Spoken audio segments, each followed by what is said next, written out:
She did not scream. She did not cry. She did not throw anything across the room or demand an explanation or fall apart in the hallway outside the maternity ward. She had just given birth 19 hours earlier. The IV line was still taped to the back of her hand. Her newborn son was 4 hours old, breathing warm and steady in the room behind her. And the man she had married was standing around the corner, on the phone, saying this. "You are my real family. This is just complicated paperwork right now." So you admit the documents Paperwork. under your supervision. He called his newborn son paperwork.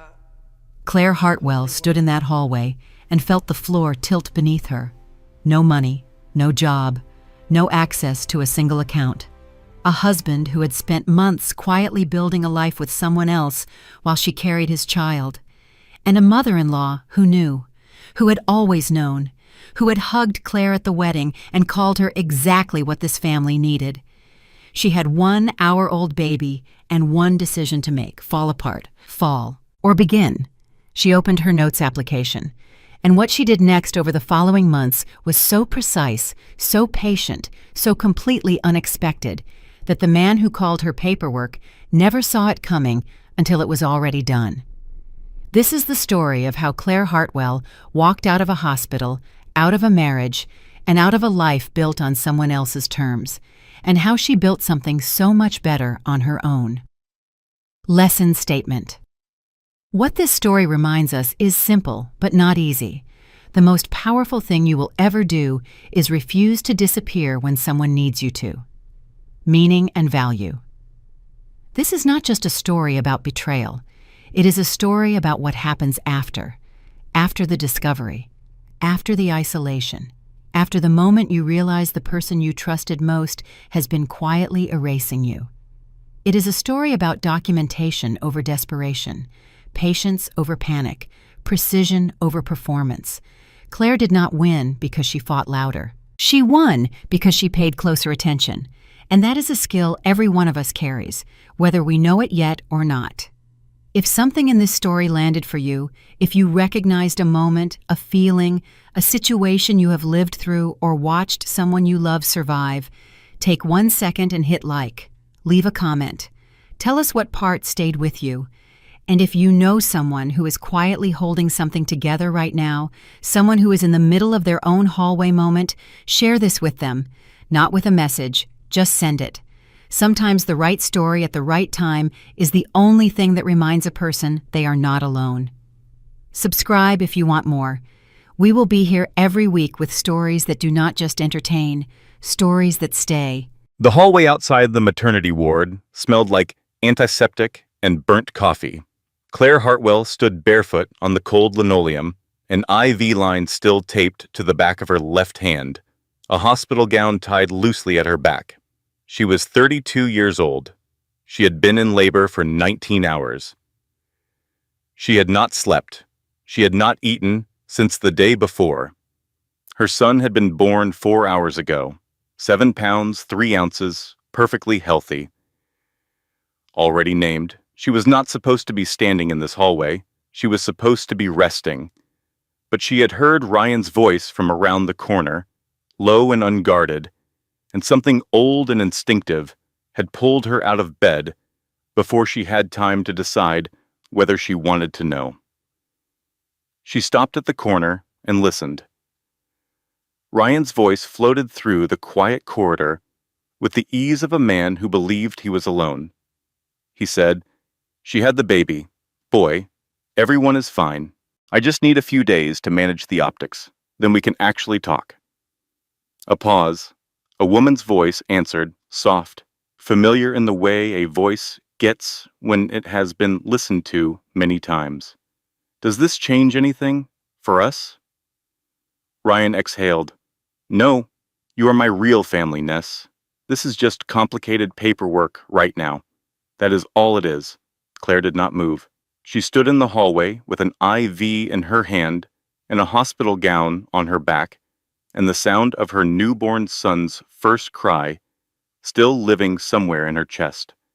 And she heard the man she had married for 4 years describe their son to his mistress as complicated paperwork.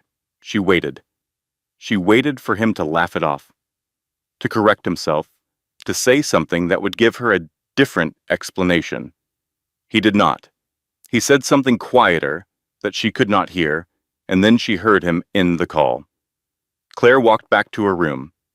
She picked up her son from the bassinet and held him against her chest. He was warm and small and breathing with the total confidence of someone who had no idea what the world outside was doing. She pressed her face against the top of his head and breathed in. Then she opened her phone. She opened the notes application and began to type. Not her feelings, not a message to Ryan. A record. The time. The words she had heard, written out exactly as she remembered them. The date. The location. Her best friend Joanna had once told her that her memory was the most intimidating thing about her. Claire had laughed at that. She was not laughing now, but she understood, for the first time, how useful it was going to be. Ryan came back into the room 4 minutes later. He looked tired in the handsome, managed way he always looked tired, like exhaustion was something he had styled intentionally. He sat in the chair beside her bed and looked at Noah and said, "He is perfect." Claire looked at her husband. "He is," she said. Ryan reached over and squeezed her hand once. Then he checked his phone.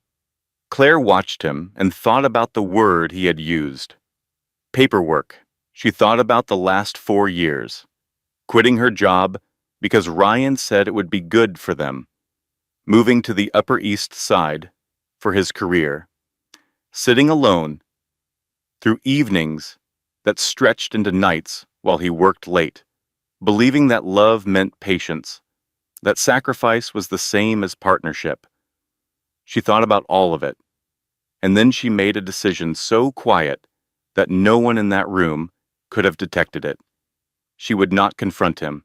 Not here, not yet. She would do something far more deliberate. She would remember everything, because the most dangerous moment in any story is not when the woman screams or begs or breaks down. It is the moment when she goes completely still and starts to count. That was the moment Claire Hartwell began. To understand what Claire did next, you have to understand who she was before Ryan. 4 years earlier, Claire Bennett had been the kind of woman who made senior analysts nervous. Not because she was aggressive, because she was always right. She worked at Briggs & Moore Financial on the 31st floor of a midtown building, kept color-coded notebooks, and could spot a pattern in a data set the way other people spot a familiar face. Instantly, without effort. Her mentor, Marcus Briggs, used to say she had a mind like a steel trap. She had no idea how useful that would become. She met Ryan Hartwell at a company mixer on a Thursday evening in October. He was tall, confident, and genuinely funny in the way only certain dangerous people manage to be. He laughed easily. He asked her questions and actually listened to the answers. 3 days later, he remembered she had mentioned a restaurant she wanted to try and made a reservation. Her best friend Joanna Fletcher attended the same mixer and delivered her assessment with characteristic efficiency. Joanna grabbed Claire by the elbow near the bar and said, "He is a literal 10. Do not be rational right now. Put the spreadsheet brain away for one evening." "Just one," Claire said. "I am always rational." Joanna said, "I know. It is your most annoying quality. Smile at the man." Claire smiled at the man. 18 months later, they were married in a small ceremony in Connecticut. Joanna was maid of honor. Marcus gave a toast that made 3 people cry. Ryan's mother, Dorothy, wore pale blue and hugged Claire at the reception and said into her hair, "You are exactly what this family needed. I mean that." Claire believed her. That was the first mistake. The second came 6 months into the marriage. Ryan sat across from her at the kitchen table with his hands folded and his voice gentle, and said, "I have been thinking. You do not have to keep running yourself into the ground at the firm. I make more than enough for both of us. I want you focused on us, on building something together." Claire said, "You want me to quit?" Ryan said, "I want you to have a life. There is a difference." She talked to Joanna, who said, "Make sure it is your choice and not his preference, dressed up in concern." Claire thought Joanna was being cynical. She gave her notice on a Monday. Marcus walked her to the elevator and said, "The door here is always open. You know that." She thanked him. She did not think she would ever need it. Here is what no one tells you about giving something up for love. The moment you hand it over, it stops being a sacrifice. It becomes a debt. Not a debt the other person announces. A debt they collect quietly, over time, in ways you do not recognize until you have nothing left to offer. Claire gave up her career, her independence, her professional identity. She gave them up willingly, believing she was building something. In reality, she was being repositioned, moved from partner to dependent, from equal to manageable. The first 2 years were good enough to be convincing. Ryan was attentive when he was present.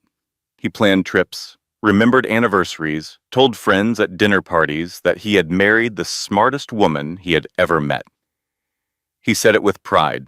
He did not seem to notice that he had spent the previous year systematically ensuring she had nowhere to apply that intelligence. By year 3, the attentiveness was thinner. He worked later. He traveled more. He was present in the apartment the way furniture is present, occupying space without generating warmth. Claire told herself it was ambition. Manhattan had sharpened him. She did not want to be the wife who complained while her husband was building something. So she swallowed the unease. By year 4, she was 8 months pregnant and sitting alone at 11 o'clock at night, and Ryan was working late for the 3rd time that week, and she had stopped counting which week it was. She found the receipt on a Sunday afternoon, tucked into the inside pocket of Ryan's gray blazer while sorting laundry. An upscale restaurant in Midtown, 2 entrees, 2 glasses of wine. A Thursday 3 weeks earlier, the Thursday Ryan had texted her a photo of a hotel room in Boston. She set the receipt on the washing machine. She stood very still. That evening, while Ryan showered, she sat at his laptop. She was not looking for anything specific, she told herself. She was checking. She found a folder labeled with a single initial, V, private. Inside were 14 months of emails, hotel bookings, a lease agreement on the west side with Ryan's signature on the co-signer line, and at the bottom of the folder, a scanned legal document, a private investment account, updated beneficiary designation, a name she now recognized, changed 3 months ago, while Claire was 6 months pregnant. Claire photographed everything, slowly, methodically. Her hands were completely steady, so steady that she accidentally also captured Ryan's open browser tab. A Google search from earlier that day, how to fake food poisoning convincingly, and below it, do prenuptial agreements hold up if wife cries during proceedings? Claire stared at the screen for a long moment. Ryan came out of the bathroom in a cloud of cedar-scented steam and kissed the top of her head and said, "You look exhausted. Come to bed." Claire closed the laptop. "You are right," she said. "I will." She went to bed. She did not sleep. She lay in the dark beside him and thought about the steel trap in her mind. She thought about everything she had photographed and everything she had memorized and everything she now understood with absolute clarity. And she made her second decision. She would not move until her hand was full. 2 weeks after she found the folder, Claire went into labor. Early. The OB said stress-induced, gently, without accusation. Claire thought that was generous of her. Ryan was present for the first 4 hours. He held her hand through contractions and brought her ice chips and stood beside the bed looking like a man performing fatherhood for an audience he was not sure was watching. He left twice to take calls in the hallway, his back to the window in the door, his voice too low to carry. At 11:47 at night, their son was born, 7 pounds, 3 ounces, a full head of dark hair, a cry that filled the room with something urgent and alive. The nurses laid him on Claire's chest, and she felt the world rearrange itself around the weight of him. They named him Noah. Ryan held him for 4 minutes, Claire counted. Then Ryan said he needed to make a quick call and stepped into the hallway. The door did not close all the way. Claire heard him say, "She had the baby. Boy, everyone is fine." And then the words that followed. The real family. The complicated paperwork. All of it. She held Noah against her chest and let the words arrive. She did not scream. She did not cry. She did not do any of the things the moment seemed to require. She breathed in the smell of her son and let the words settle into her body like cold water, and then she did the only thing she could think of. She opened her notes application and wrote down exactly what she had heard, word for word, with the time and the date. Ryan came back into the room 4 minutes later and sat in the chair and looked at Noah and said he was perfect. "He is," Claire said. By morning, she had a record and a resolve and the beginning of a plan she had not yet fully formed. What she had was enough. You do not need to know every step when you know the direction. The days after the birth moved the way hospital days always move, in the blur of routines that someone else controls. Nurses came and went. The pediatrician cleared Noah on day 2. Ryan brought flowers on day 3. On day 6, he was back to late nights. Claire noted the time each evening. She noted the excuses. She noted the texture of his attention when he was home, which was thinner each week, the way fabric thins when it is worn too long without care.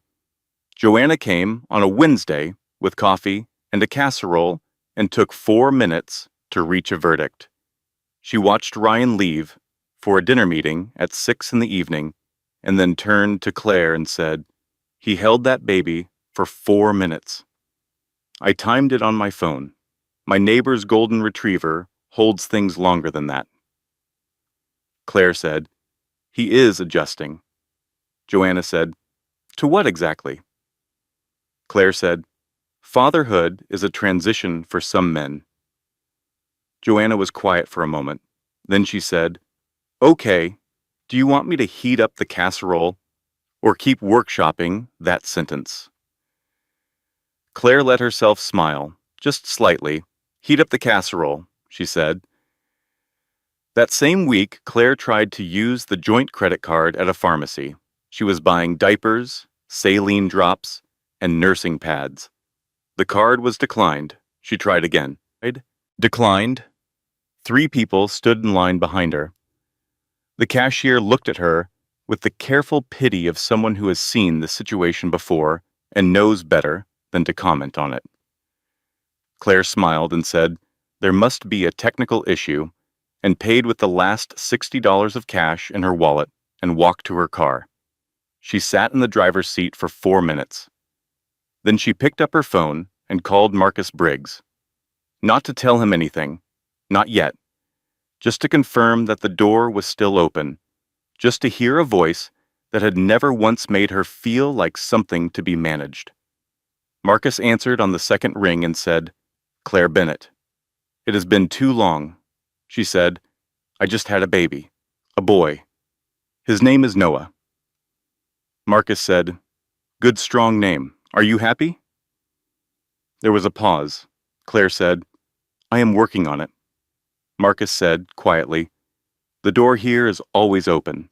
You know that." "I know," she said. "Thank you, Marcus." She drove home, fed Noah, made dinner, watched Ryan eat while looking at his phone. She said nothing about the credit card. She said nothing about the call.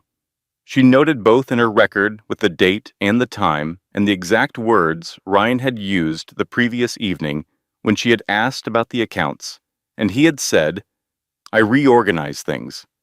You do not need to worry about money right now." The record was growing. She was patient. She had always been patient. What was different now was that the patience had a direction.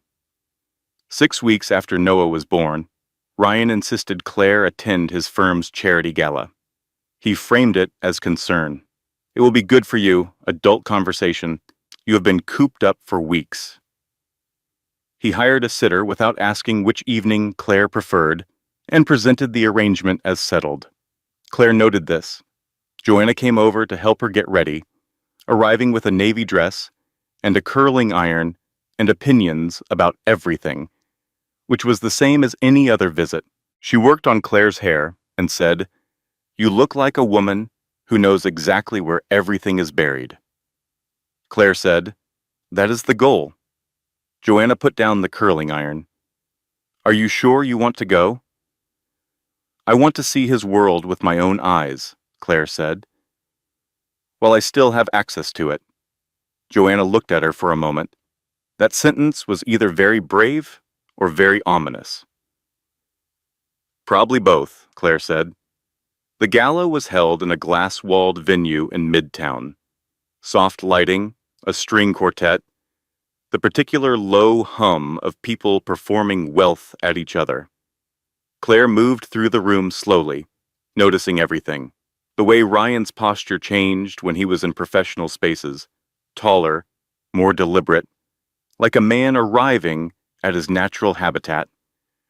The way people angled toward him in conversation. The way he accepted their attention as though it were simply his due. She spotted Vanessa Caldwell within 7 minutes. Vanessa was smaller than Claire had imagined. Younger.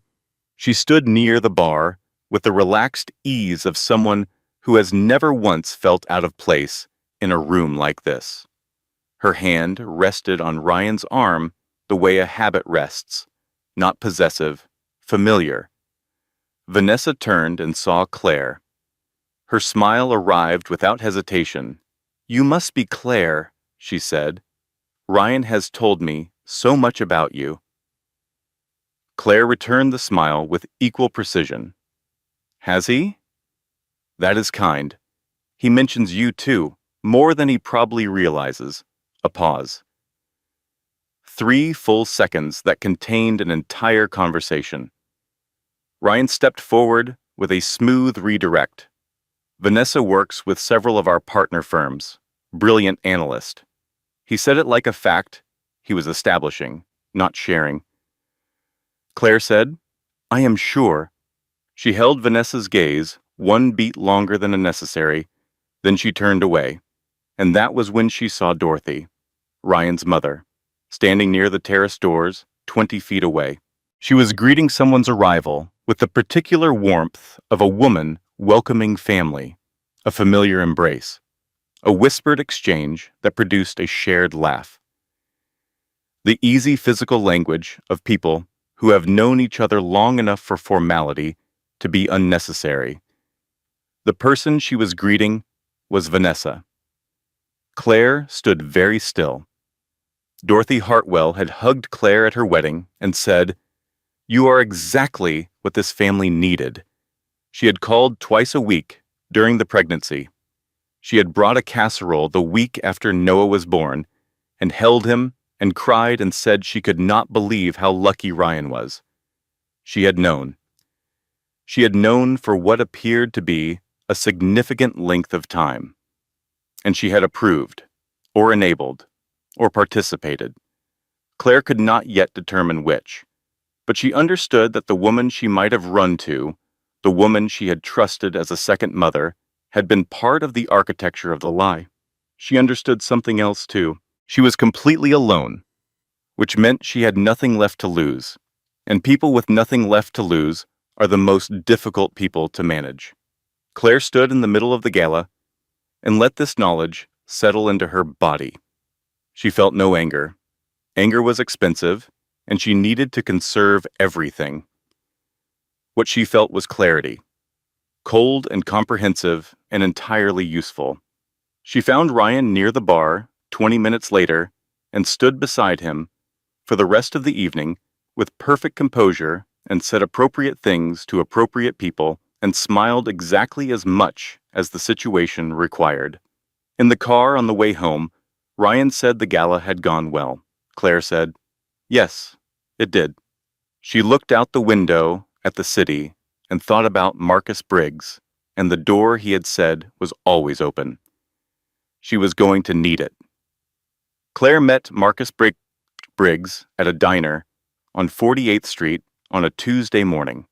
The place smelled like bacon and burnt coffee and felt blessedly ordinary. Noah slept in his stroller beside the booth. Claire arrived first and ordered coffee and waited. Marcus had not changed much. A little more gray at the temples, the same direct eyes, the same quality of attention that had made her feel seen on her very first day at the firm. He sat down and looked at her and said, "You called just to say hello, and then you asked to meet in person. So I am going to assume this is not actually about catching up." "No," Claire said. "It is not." She slid a flash drive across the table. Marcus looked at it, then at her. "How long have you been building this?" he asked. "Since the hospital," she said. He plugged it into his laptop. He read for 11 minutes without speaking. Claire drank her coffee and watched Noah sleep. When Marcus finally looked up, his expression was careful, in the way that careful people get when they have found something significant. "Claire," he said, "these account restructurings. The way Ryan shifted client allocations to benefit his personal investment portfolio. This is not just a marital issue. This could be an SEC matter." "I know," she said. "Do you understand what that means for his professional standing?" "I do," she said. "That is why I waited until I had everything." Marcus was quiet for a moment. Then he said, "I know 2 people in compliance, and I know the best family law attorney in New York. Her name is Margaret Sinclair. She does not lose custody cases." Claire felt something loosen in her chest. A weight she had been carrying so long, she had stopped registering it as separate from herself. "I need time," she said. "I cannot move until I am ready." He monitors the home network. "I have been using a prepaid phone for anything sensitive and keeping my notes in a paper notebook. But if I move too soon, he will have time to respond before I have everything in place." Marcus nodded. "Tell me what you need." Here's what this part of Claire's story offers you. Document everything before you say anything. Emotion is entirely valid, but evidence is power. If you are in a situation where you feel controlled or isolated, or financially dependent on someone who does not have your interests at heart, begin a private record. Dates, amounts, words said, decisions made without your input, changes to accounts that carry your name. Do it in a notebook if you cannot trust your devices. Do it in your own handwriting. Your memory and your documentation together are your first defense. Do not tip your hand until your hand is full. Claire drove home through midtown traffic with Noah in the back seat and the city loud and indifferent around her. Ryan was in the kitchen when she arrived, making coffee, humming something, checking his phone. He looked up. "Good walk?" "Great, actually," she said. She smiled at him. He had absolutely no idea. Ryan came home early on a Thursday. Claire was feeding Noah in the living room. She heard the elevator, then the key, and felt the shift in the apartment's atmosphere, the way you feel a change in pressure before a storm. Ryan set down his briefcase with a particular kind of deliberateness, loosened his tie, sat across from her at the kitchen island. He slid a folder across the counter. Inside were printed screenshots of her emails to Marcus. Subject lines, dates, the coffee meeting on 48th Street. Ryan said, I had the home network flagged for unusual outbound activity 6 weeks ago. Everything that leaves this router is logged. I have known about your meetings with Briggs since the beginning. He slid a second document forward, a custody motion, already filed, his attorney's letterhead at the top, and beneath the motion, a letter from a psychiatrist Claire had never heard of, had never met, had never spoken to. The letter cited postpartum mood disorder with psychotic features and potential risk to infant. So it was signed and notarized and dated 4 days ago. Beneath the letter, a sworn affidavit from Dorothy Hartwell. Ryan said, I do not want this to become a public situation. Sign the separation agreement. You receive a generous monthly payment. I receive primary custody. Noah stays in a stable environment. Everyone moves forward. Claire said, You had a psychiatrist diagnose me without ever meeting me. Ryan said, The court does not need him to have met you. They need the documentation. And your mother signed an affidavit. She is concerned about you, he said. We all are. Claire looked at him across the kitchen island.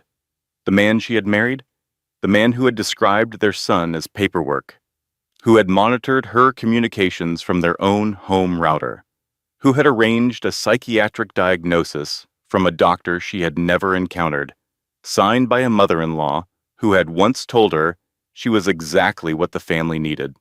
She closed the folder. I will need to think about it, she said. Take a few days, he said. That night, 3 things happened in rapid succession. The first, Claire called Margaret Sinclair, the attorney Marcus had recommended. Margaret answered on the second ring, professional and warm, and then said, Claire, I have to be completely transparent. Ryan's firm retained our office yesterday for an unrelated corporate matter. I have a conflict of interest. I cannot represent you. I am so sorry. The second, Marcus called at 9 in the evening. Ryan's legal team sent a cease and desist to my firm this afternoon. They are claiming the documents on that drive were proprietary company property removed without authorization. They are threatening criminal referral. My SEC contact has gone quiet. The third, Claire called Joanna. 4 rings. Voicemail. A text arrived 22 minutes later. Claire, Ryan called me today. He said, You have been having some episodes and that things have been difficult at home. I do not know what is going on, but I think you should talk to someone. I love you, but I do not want to make things worse right now. Call me when you are ready. Claire read the text 3 times. Her attorney, her mentor, her best friend of 11 years, 3 people, 3 phone calls, 1 evening. She sat on the nursery floor with her back against the wall, and Noah asleep in his crib, above her, and the city humming 40 stories below, and she let herself feel the full weight of it. No attorney, no income, no account access, a psychiatric label she had never earned, a mother-in-law who had chosen her son's affair over her own integrity, a husband asleep down the hall who had spent weeks removing every single person she might have run to. This was the bottom, the real one, the place where most people stop. Claire picked up her paper notebook, not the notes application. The actual paper notebook she had used years ago at Briggs and Moore when she needed to think clearly, when the data was complex and the pressure was high and she needed her mind to organize without interference. She opened it and began writing, not feelings, a timeline, every date, every amount, every word she remembered, every document she had memorized before photographing, every change to every account, every lie told in her presence and the exact words used to tell it. Her memory had always been a steel trap. Ryan had made the mistake of assuming she kept it locked. She wrote for 2 hours. Noah slept above her, breathing steady and trusting, completely unaware. that the world he had been born into was in the process of being rebuilt around the truth. When she finished, she closed the notebook. Then she made a decision Ryan had not anticipated. She was not going to defend herself emotionally. She was going to dismantle him, fact by fact. Ryan woke on a Friday morning to an empty apartment. Not alarming empty, the kind that takes a moment to register. No baby sounds, no coffee made, no Claire moving through the kitchen. A note on the counter, handwritten. Noah had his 6-week pediatric checkup this morning. I took him. Do not worry. Ryan expected them back by noon. By 2 in the afternoon, he called her cell. Voicemail. By 5, he called again. Voicemail. By 9, he was sitting at the kitchen island with a drink he was not finishing and the specific chill of a man who has just realized the person he underestimated has stopped being predictable. Claire was 3 hours away. She had driven to Cape May, New Jersey, that morning. Not impulsively. She had found the rental 4 weeks earlier and booked it under her maiden name, Claire Bennett, paying the deposit in cash she had been setting aside from household grocery money for 2 months. Ryan gave her a generous household budget. He had never once checked the receipts. The rental was a small white house 2 blocks from the beach. Clean, modest, anonymous. A landlord named Barbara, who had been renting the place for 30 years and asked no unnecessary questions. Barbara looked at Claire, arriving with a single suitcase, a diaper bag, and a newborn, and said, "Traveling alone with a baby, hun," Claire said. "Just the 2 of us." Barbara said, "Brave woman." Claire said, "Working on it." Barbara handed over the key. "Room is $80 a night. Breakfast is included. I make good eggs." She paused. "Men, if you brought one, cost extra, an aggravation if nothing else." Claire almost smiled. "No men." "Good," Barbara said. "Sleep better that way." Claire carried Noah inside, set up the portable crib by the window, stood in the quiet room, and listened to the ocean. She used a prepaid phone. A cash purchase laptop never synced to any account Ryan knew. She did not post anything anywhere. She did not update anyone. She was not hiding. She was resetting. Here is what this moment offers. If you are ever in a position where someone else controls your finances, begin building something of your own before anything comes to a head, not out of deception, out of self-preservation. A small fund in your name. Cash set aside. Resources that belong only to you. It does not have to be large. It has to exist. Your independence begins the moment you have something that cannot be taken because it was never known about. Preparation is the one thing no one can confiscate once you have it. Claire walked along the shore each morning with Noah in his carrier. She breathed. She slept more than 2 consecutive hours for the first time since the hospital. She opened her paper notebook and organized everything she had written into a clear, dated, sequential account. She also made one phone call. Not to Ryan, not to Joanna, to a family law attorney in Philadelphia whose name she had found through a professional database using the prepaid phone. A woman named Margaret Sinclair, who was not currently retained by Ryan's firm and had no conflict of interest. Margaret answered on the second ring and listened for 40 minutes without interrupting. When Claire finished, Margaret was quiet for a moment. Then she said, "How soon can you meet?" Ryan, meanwhile, filed an emergency custody motion claiming Claire had left without agreed arrangement. He appeared before Judge Patricia Owens on the following Wednesday, flanked by his attorney Derek Walsh and a junior associate. Judge Owens read the filing for 90 seconds. She looked up. "Counselor, has the mother maintained the child's medical care since leaving the marital home?" Derek started to explain the relevant issue. Judge Owens held up one hand. Yes or no? A pause. Yes. Is the child in safe housing? Another pause. We believe so. Do you have evidence the child is unsafe? Not at this time. Judge Owens set down the file. Motion denied. Schedule a full hearing. Derek called Ryan from the courthouse steps. She denied the emergency motion. Ryan said, "How?" "I had the psychiatric letter." Derek said, "The judge called it, and I am quoting directly, aggressively unconvincing." A silence. Ryan said, "She used those words." Derek said, out loud, in a room. Ryan stared at the Manhattan skyline through his office window and felt, for the first time, something he did not recognize. The ground was shifting, and he had no idea how far it had moved while he was not paying attention.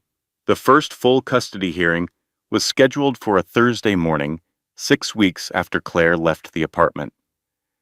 Margaret Sinclair had prepared for 3 weeks with the focused efficiency of someone who has done this many times and understood that this particular case had sharper edges than most. She had reviewed Claire's handwritten timeline and called it the most organized client documentation she had encountered in 14 years of practice.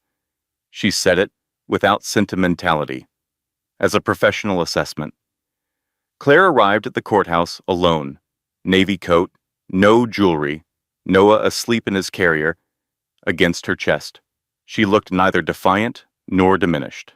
She looked like someone who had already solved the problem and was here for the formality of making it official. Ryan arrived with Derek Walsh and the junior associate, a row of pressed suits presenting professional authority the way it was designed to be presented. He looked at Claire across the lobby. She met his eyes briefly. Then she looked away, not with anger, with the comfortable indifference of someone who has already moved on to the next calculation. Margaret presented first. She did not begin with emotion. She began with records. Claire's employment history, the analytical work she had contributed to Ryan's early career, reports that bore his name and contained her structure and her research, financial timelines showing that Claire's account access had been removed while she was postpartum, a sworn statement from Noah's pediatrician in Cape May confirming that Noah had been seen at every scheduled appointment, was thriving, and was in consistent and attentive maternal care. Then Margaret called the psychiatrist who had written the letter. She asked him what he had based his evaluation on. He said a detailed written account provided by Ryan describing his wife's behavior. Margaret asked if he had examined Claire in person. No. If he had spoken with her by phone. No. If he had spoken with her physician, her obstetrician, or any medical professional who had actually treated her. No. Margaret said, "So your clinical assessment of a woman you have never encountered, based solely on a description provided by the opposing party in a custody dispute, is the document Mr. Hartwell presented to this court as medical evidence." The psychiatrist said that was technically accurate. Judge Owens made 3 notes in quick succession. She removed the psychiatric filing from consideration before the lunch recess and did not explain further. She did not need to. Ryan's face across the room went very still. When Claire testified, she stood without notes and described her days with Noah, feeding schedules, pediatric visits, morning walks along the beach, evening routines. She spoke with the specificity of someone who had been paying complete attention to every minute of her son's life. She did not mention Ryan except in response to direct questions. She did not frame herself as a victim. She described herself as a mother, and let that be sufficient. The contrast with Ryan's testimony did not need to be announced. Ryan knew numbers. He did not know feeding times. He did not know the name of Noah's pediatrician. He could not say with certainty what Noah's sleep schedule was. His answers sounded like a man summarizing a report he had read once, rather than a parent describing a child he lived with. Judge Owens watched him with the patient attention of someone filing information away for later use. Outside the courthouse afterward, Joanna was on the steps. She had come alone and sat in the back of the gallery for the entire hearing and said nothing. Now she stood with red eyes and her arms crossed, and when Claire came through the door, she stepped forward. "I am so sorry," she said. "I should have called you back. I should have believed you. He made it sound so real." Claire hugged her. "Do not," she said. "Just do not let it happen again." Joanna pulled back, still crying. "Are you okay?" "I am better than I have been in 2 years," Claire said, and meant it. Margaret joined them on the steps. First hearing went significantly better than typical. The psychiatric letter is gone. The judge is watching him now. She paused. "He underestimated you on the record. That is very difficult to recover from." Claire adjusted Noah's blanket and allowed herself one complete exhale. She had been careful. She had been patient. She had been thorough. She thought, not for the first time, that those qualities had cost her years. She also thought, for the first time, that they were going to give her everything back. 4 days after the hearing, Ryan's attorneys filed a supplemental motion. New evidence, 2 items. The first was a sworn affidavit from Dorothy Hartwell, 14 pages, detailed, specific, signed under penalty of perjury. Dorothy claimed to have witnessed Claire, during her 3rd trimester, explicitly threatening to leave Manhattan and take the baby to Hanar to Sepo. She cited a specific date, a Sunday afternoon, the Hartwell family home in Greenwich. Claire read the date and went completely still. She said to Margaret, across the conference table, "Joanna was there. She drove up with me.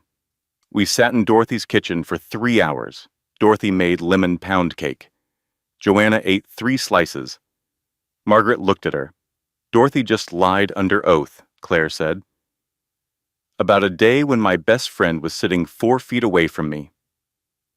Margaret said quietly, "Dorothy just handed us perjury." The second item was a subpoena for Marcus Briggs.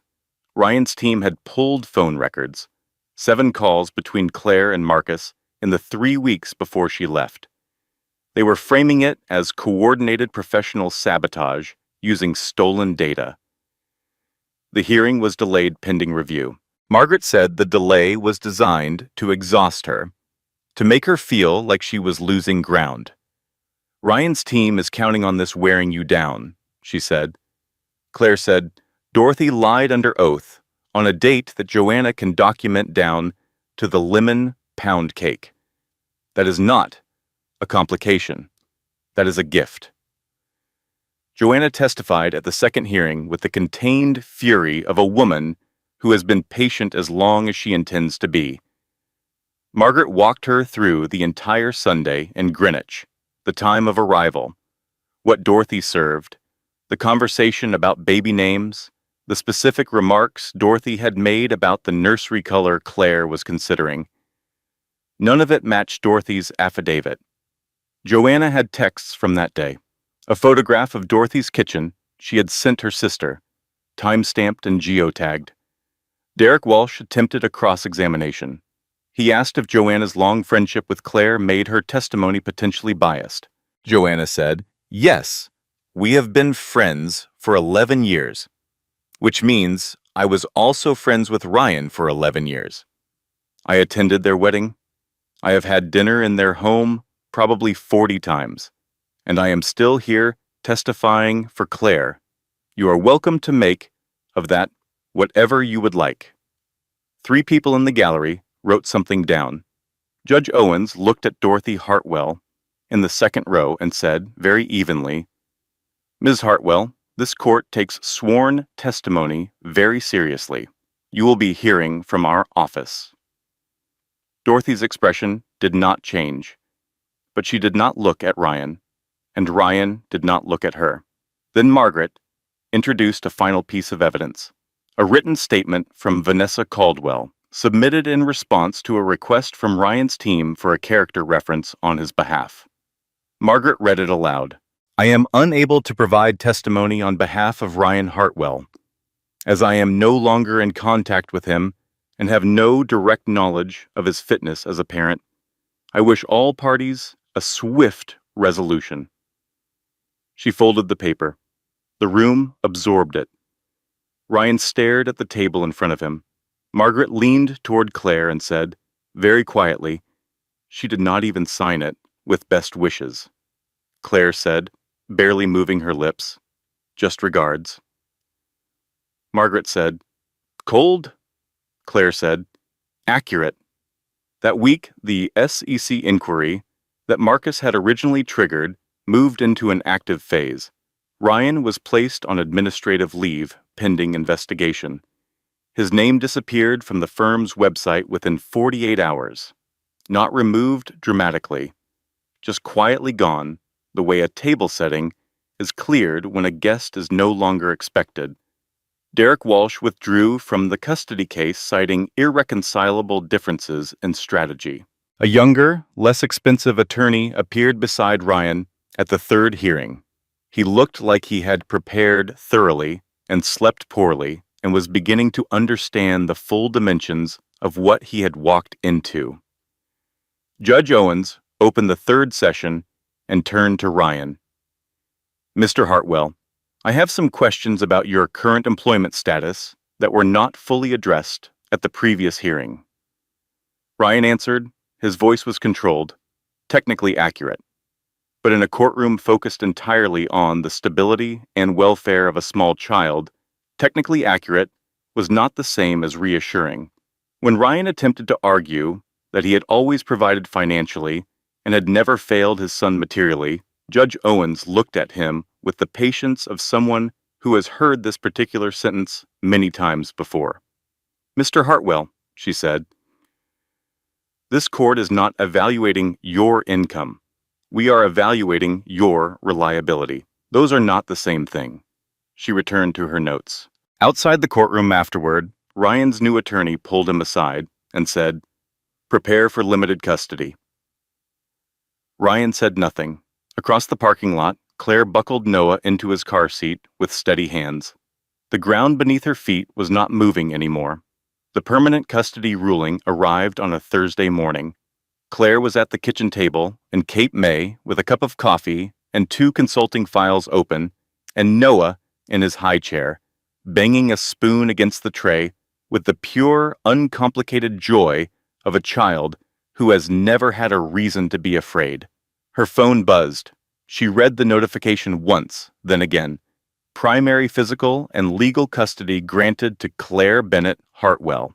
All decisions regarding health, education, and residence entrusted to the mother. Visitation for Ryan Hartwell Limited and supervised, subject to ongoing review. She set the phone face down on the table. She picked up Noah. She walked to the back porch and stood in the morning air with her son against her shoulder, looking at the harbor. The water was flat and silver and entirely indifferent to everything that had just been decided, which felt right. The world does not stop for your victories any more than it stops for your losses. It simply continues. And what you do inside that continuance is the only thing that has ever actually been up to you. Claire pressed her face against the top of Noah's head. You are safe, she said. That is all I ever needed. Noah grabbed a fistful of her hair and held on. At the same hour, in a conference room in downtown Manhattan, Ryan sat across from 3 attorneys and a compliance officer and received formal notification that the SEC inquiry had expanded in scope. His cooperation was required on an accelerated timeline. His access badge for the executive floor had not worked in 11 days. His apartment, when he returned to it that evening, had the quality of a hotel room. Functional, impersonal, missing the particular warmth that comes from someone who actually lives in a space rather than occupying it. He walked through the rooms slowly and understood, in a way he had not before, that the warmth had not come from the apartment. It had come from Claire, and she was not coming back. Dorothy Hartwell received a formal perjury inquiry through the mail on a Friday. Her attorney called within the hour. The Greenwich social circle, that had defined her identity for 30 years, was becoming aware that something had gone significantly wrong. Vanessa Caldwell had relocated to Chicago 6 weeks earlier. She left no forwarding message. Ryan's supervised visits with Noah occurred every other Saturday. Noah was always returned on time, clean and fed, and perfectly fine. Ryan and Claire communicated exclusively through their attorneys. This arrangement, which Ryan had once used as a threat, had become the most peaceful boundary Claire had ever experienced. She did not wish him harm. She did not think about him often. When she did, it was with the clarity of someone who has passed through something difficult and come out the other side knowing exactly what it cost and exactly what it was worth. 6 months after the ruling, Claire accepted a consulting position at a boutique risk analysis firm. The work was familiar, analytical, grounded. It did not ask her to perform strength. It respected it. She worked 26 hours a week, chose her clients, and sat at a desk by the window in the Cape May house with Noah playing at her feet. Joanna visited every other weekend, having appointed herself Noah's official fun aunt and taking the role with complete seriousness. She arrived with impractical quantities of snacks and opinions about everything, which was the same as always. One Saturday afternoon, she was watching Noah stack wooden blocks with the concentration of a small engineer, and she said, without looking up, "He has Ryan's jawline." Claire said, "He has my stubbornness." Joanna said, "So he is going to be fine."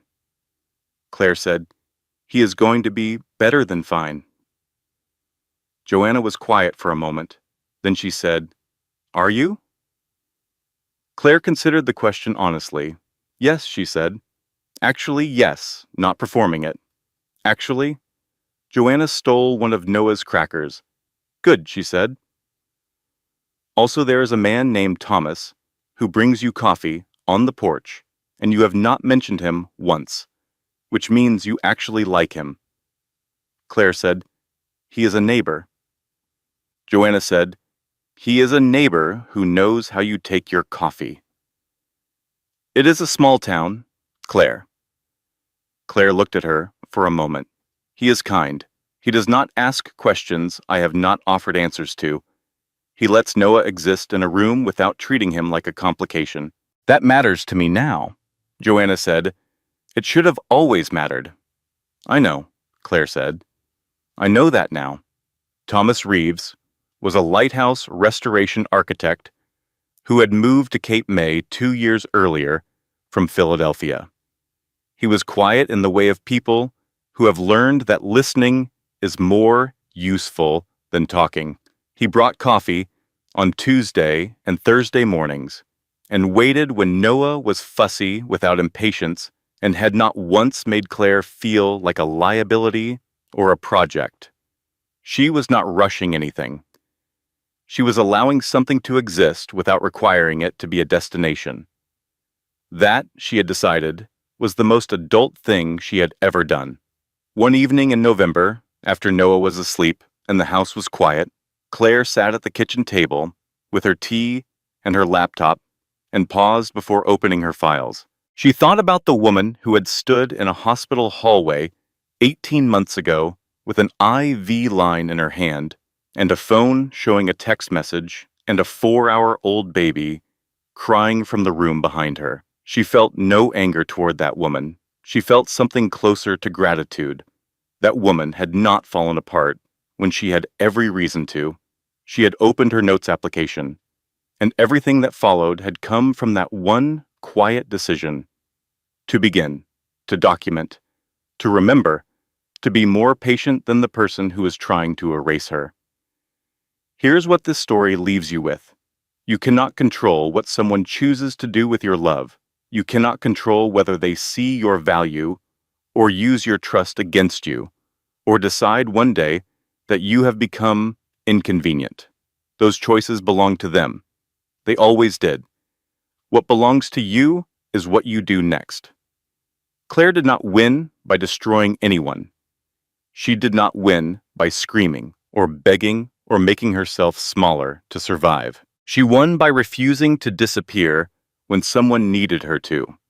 She won by being more thorough, more patient, more precise than the person who had decided she was finished. And the life she built after, quieter and smaller, and entirely on her own terms, turned out to be the one she was always supposed to have. She walked away with her son. She walked toward something that was finally, completely hers. And for the first time in 4 years, the ground beneath her feet was not moving. She was home. Editorial disclaimer. This is a work of fiction created for emotional storytelling and personal reflection. All characters, names, events, and legal scenarios depicted are entirely fictional. Any resemblance to real persons living or deceased, or to actual events, is purely coincidental. This content is not intended as legal, psychological, or financial advice. Custody decisions and legal outcomes vary significantly based on individual circumstances and applicable law. This story is designed to inspire reflection, empathy, and meaningful conversation. Thank you for engaging with it as the creative work it is.